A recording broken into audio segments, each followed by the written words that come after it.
mga ka-idol. Maulan ngayon sa amin mga ka-idol. Magluluto pala tayo ng sinabawang baboy. Ito na. Nalagay ko, design ko muna ka-idol para makuha yung aroma. Yung masarap. Yan.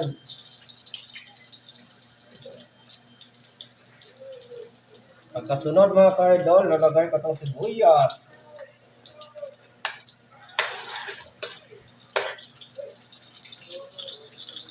Pagkasunod ng sibuyas mga ka-idol, itong kamatis.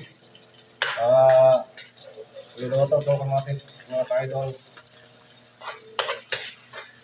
Bago ilagay natin yung baboy, pork. Sa tabi na lang sa hindi kumakain ng baboy ha.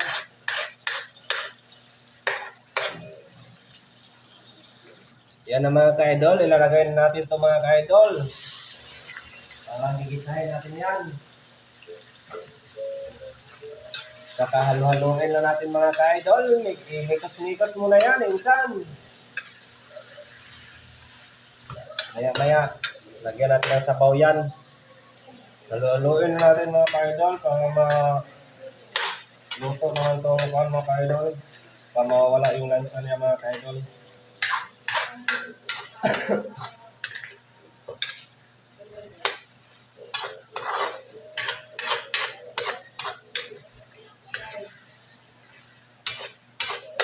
Mamaya, lagyan natin ng sabaw yan. Yun na mga ka-idol. Lagyan na natin pala ito tubig mga ka-idol.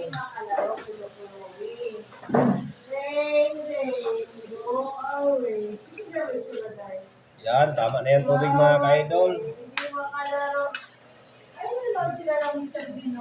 Pakuluin na natin ito mga ka-idol. Hindi pa siya kumulo mga ka-idol. Lagyan muna natin, tiplahan muna natin mga ka-idol ng asin.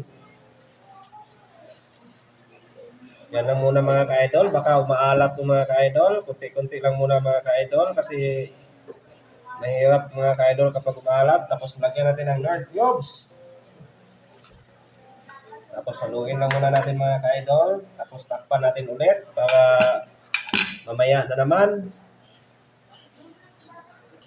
Yan na mga ka-idol. Kulong-kulo na siya. Oh, ilalagay na natin tong siling haba. Para masyado siyang mag-anghang konti mga ka-idol at ating tikman kung okay na ba to ang lasa. Pa ilalagay natin yung gulay. Tapos lagyan natin ng magic para mga magic ang mga luto natin mga ka-idol. Kasi kailangan yung may magic para ang luto natin ay ginagawa sa magic. Diba? Oh, yummy to mga ka-idol. Ito naman ang imukbang natin mamaya mga ka-idol. Kulong-kulo na mga ka-idol. Ilalagay na natin yung gulay natin mga ka-idol. Ito pala ang gulay natin ilalagay mga ka-idol. Kasing kulong-kulo na siya. Yan pala mga ka-idol. Para madagdagan yung kuwan sa ating mga katawan mga ka-idol, lagyan natin ng gulay. Kayong mga kabataan, kumakain kayo ng gulay kasi ito ang gulay ay vitamins sa katawan. Ang palusog sa katawan yan mga idol, yung mga gulay. Yan pala mga ka-idol, ihalo natin mga ka-idol, nawawala ng sabaw niya mga ka-idol, gumikan sa gulay.